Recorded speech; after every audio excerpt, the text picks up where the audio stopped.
Hello friends, welcome to iExamB. Our today's article is A Grain Stockist with a Role Still Relevant. And the writer is Sudha Narayanan. She is an associate professor, Indira Gandhi Institute of Development Research, Mumbai. So she is talking about Food Corporation of India when she says grain stockist. अभी कहा जाने लगा था कि जो FCI है उसका अभी कोई रेलेवेंट पर्पस नहीं रह गया है, क्योंकि वहाँ पे एक्सपेंसेस ज़्यादा होते हैं उस हिसाब से वो कोई इम्पोर्टेंट रोल नहीं प्ले कर रहे हैं. But in this article writer says कि अभी भी इस पैंडेमिक में FCI has a relevant role to play. She says, in the middle of the pandemic, the FCI holds the key to warding off a looming crisis of hunger and starvation. So, looming crisis means क्या हुआ? कोई भी worrying या threatening situation जो है which is likely to happen. So अभी आप जानते ही हैं कि इस पैंडेमिक की वजह से कितने सारे लोगों की जॉब्स चली गई, सारा काम रुक गया, माइग्रेंट लेबरर्स अब धीरे धीरे घर को जाने लगे हैं. सो ये पूरा बैकग्राउंड आपको मालूम है.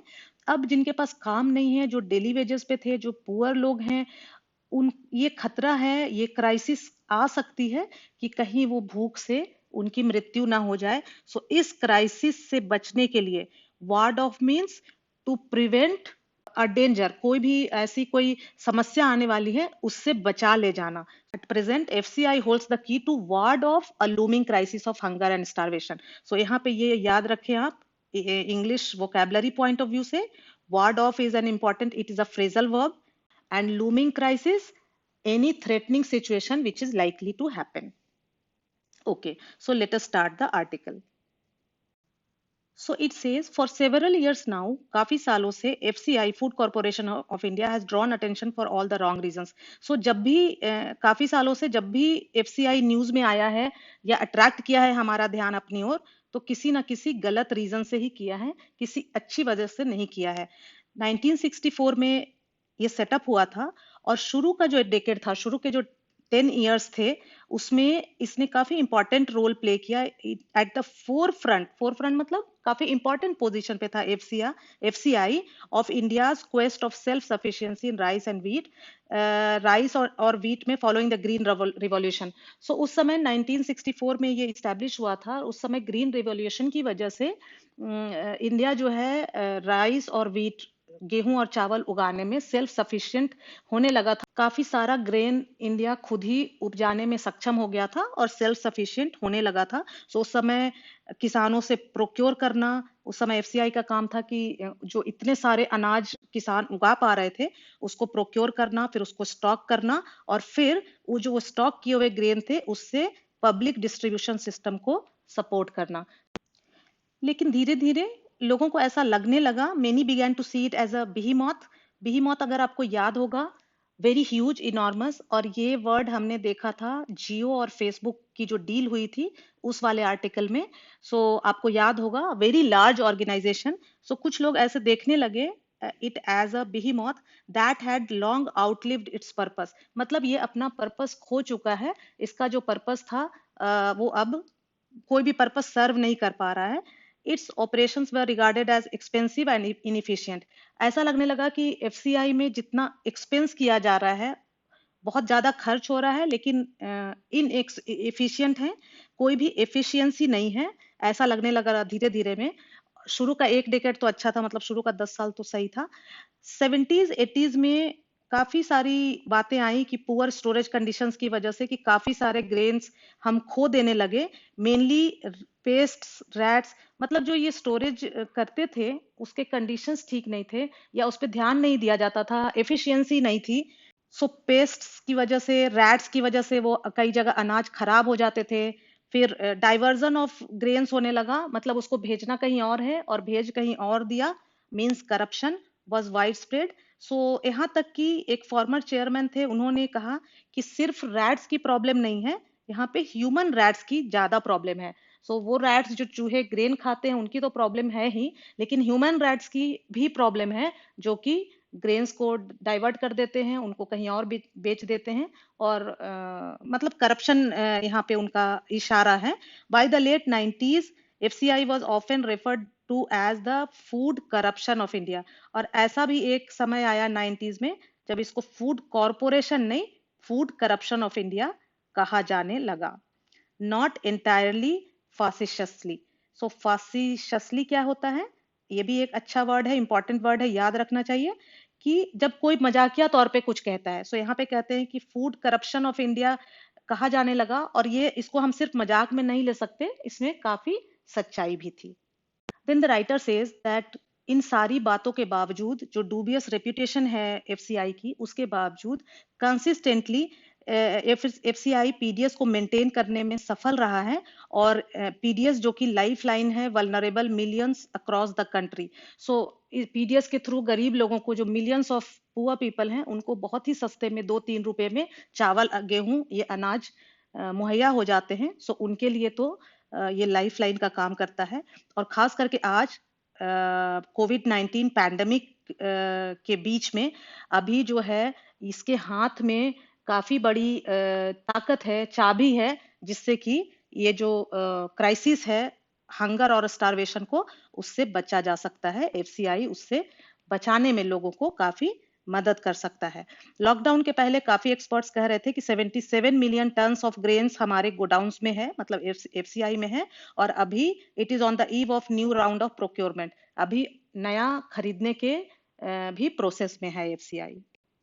अभी लॉकडाउन के पहले ये बातें भी हो रही थी कि चूंकि इस बार वीट की फसल काफी अच्छी हुई है, तो एफसीआई फेस कर रहा था सीरियस स्टोरेज प्रॉब्लम कि इतने सारे अनाज जो पहले से हैं और इतना अब जो अभी पैदावार हुई है, तो उसको रखेंगे कहाँ। लेकिन अब इस पैंडेमिक के बाद इन बातों का कोई मतलब नहीं है, क्योंकि अभी जो है ये जितना भी एक्सेस स्टॉक है वो स्टेट्स में भेजा जा सकता है, जहां जहां पे जो पुअर स्टेट्स हैं ज्यादा, या जहां जहां पे ज्यादा जरूरत है इन अनाजों की।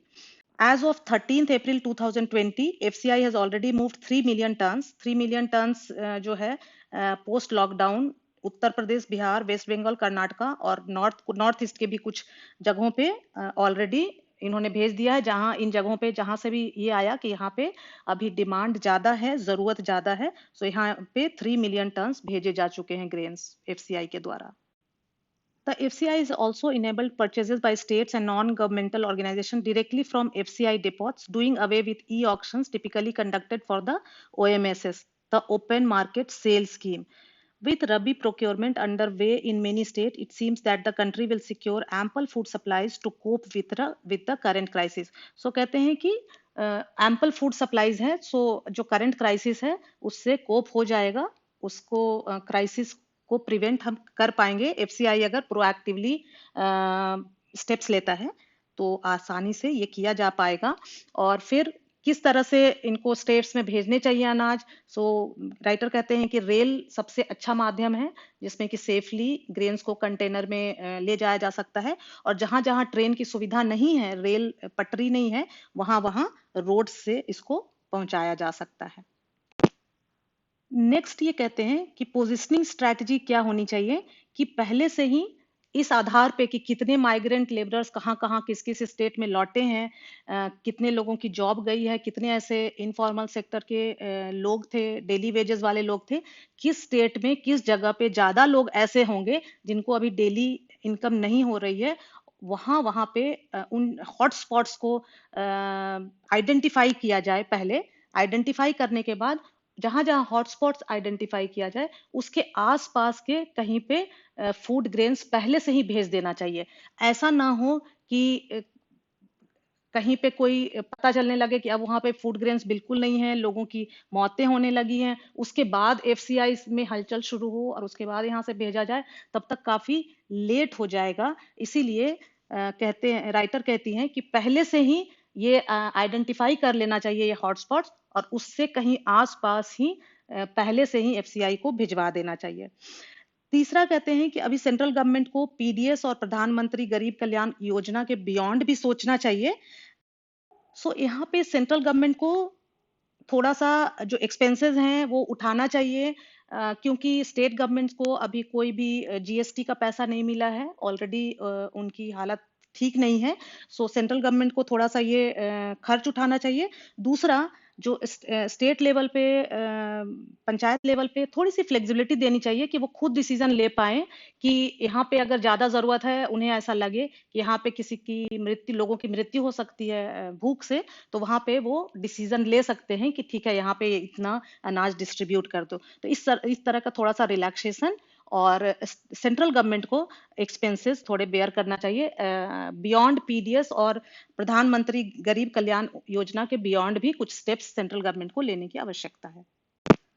सो फोर्थ पॉइंट राइटर कहती हैं, सो इस तरह से पॉइंट वाइज अगर आप इसको अच्छी तरह से समझ लेते हैं तो इवन डिस्क्रिप्टिव इंग्लिश में आपको ऐसे लिखने के लिए आता है इस तरह से कोई रिलेटेड टॉपिक से, तो आप बहुत अच्छी तरह से इन सारे पॉइंट्स को इलेबोरेट करके लिख सकते हैं। साथ ही साथ जो वर्ड्स हमने डिस्कस किए वो आपको इंग्लिश के ऑब्जेक्टिव पेपर में और डिस्क्रिप्टिव इंग्लिश में भी लिखते समय आपको ये मदद करेगा। सो इन सारी चीजों, इन सारे एस्पेक्ट्स को ध्यान में रखते हुए आप वीडियो देखते समय, इसलिए आप वीडियो देखते समय इन सारे एस्पेक्ट्स को जरूर ध्यान में रखें।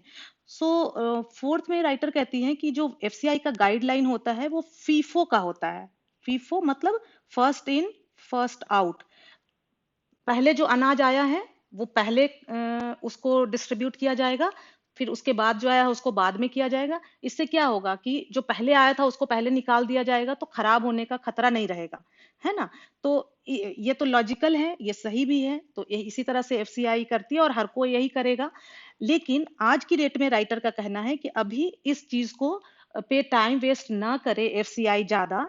क्या करे, क्योंकि अभी मान लो नया कोई अनाज आया है, अब उसको स्टॉक करना है, और जो पहले से जो स्टॉक किया हुआ अनाज है उसको निकालना है, तो इसमें काफी सारा टाइम लगेगा, और वो टाइम क्रूशियल हो सकता है हमारे लिए।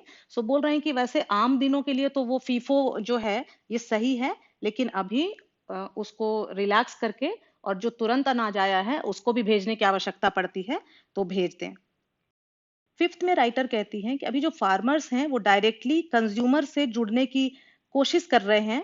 फार्मर्स और कंज्यूमर्स अगर डायरेक्टली जुड़ जाएं तो ये उनके लिए काफी फायदेमंद होता है, और इसके लिए फार्मर प्रोड्यूसर ऑर्गेनाइजेशंस हैं, national agricultural cooperative marketing federation of India limited NAFED है, एफसीआई को यहाँ पे उनका सपोर्ट करना चाहिए, जिससे कि ये जो इनिशिएटिव इन लोगों ने लिया है इसमें ये सफल हो सके और किसानों को सीधे कंज्यूमर से जोड़ा जा सके।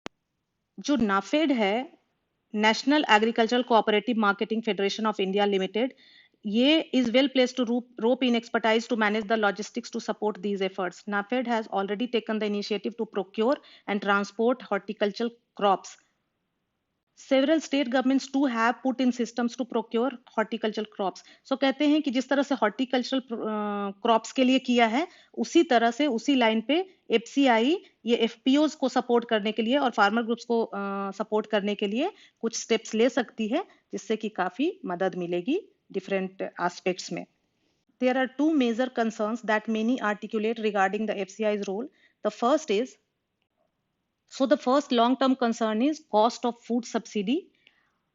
हालांकि ये कहते हैं कि एनालिसिस 2001 टू 16 का जो एनालिसिस है एफसीआई कॉस्ट का, ये सजेस्ट करता है कि ऑन एन एवरेज अबाउट 60% जो cost of acquisition, procurement, distribution and carrying stocks का जो 60% कॉस्ट है वो एक्चुअली फार्मर्स को ट्रांसफर कर दिया जाता है।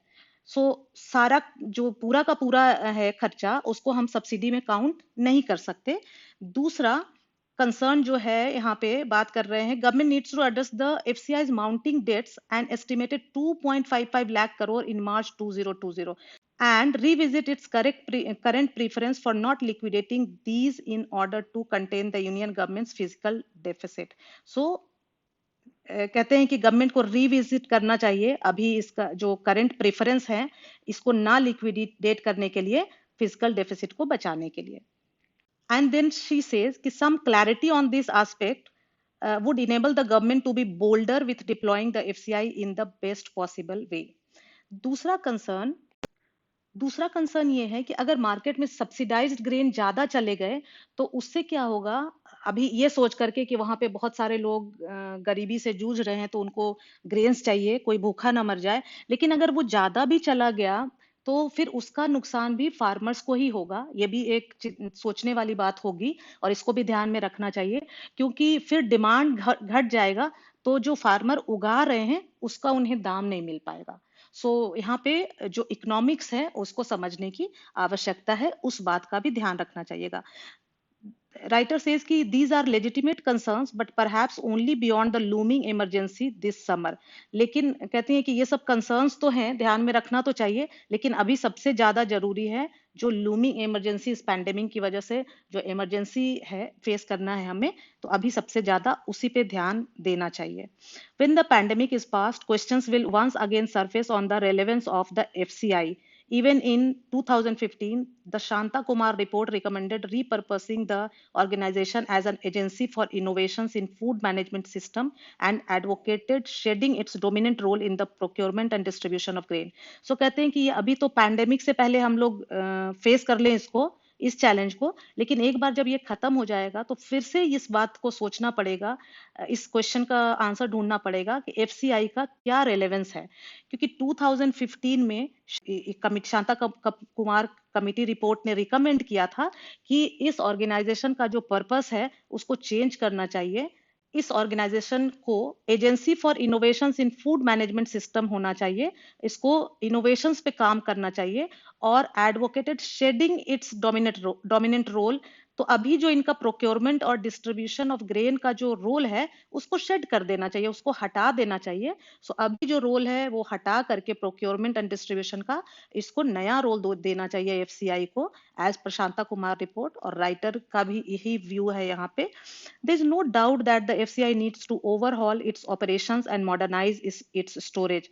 कहता है पूरा ओवरहॉल करना पड़ेगा ऑपरेशंस को, ताकि इतना ज्यादा एक्सपेंसेस होने के बाद भी इतनी इनइफिशियंसी क्यों है वो खत्म हो, इनइफिशियंसी खत्म हो, एक्सपेंसेस कम हो, और जो स्टोरेज है उसको भी मॉडर्नाइज करना पड़ेगा ताकि कीड़े या पेस्ट या चूहे उसको ना खा जाएं। At the same time the relevance of an organisation such as the FCI or of public stock holding common to most Asian countries has never been more strongly established than now, even as we contemplate its new role in a post-pandemic world।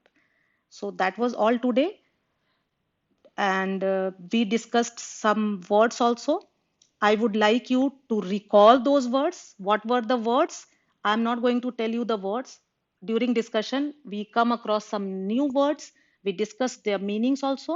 So please recall those words and write in the comment section those words. And also, if you are able to make sentences or if you are able to write their meanings.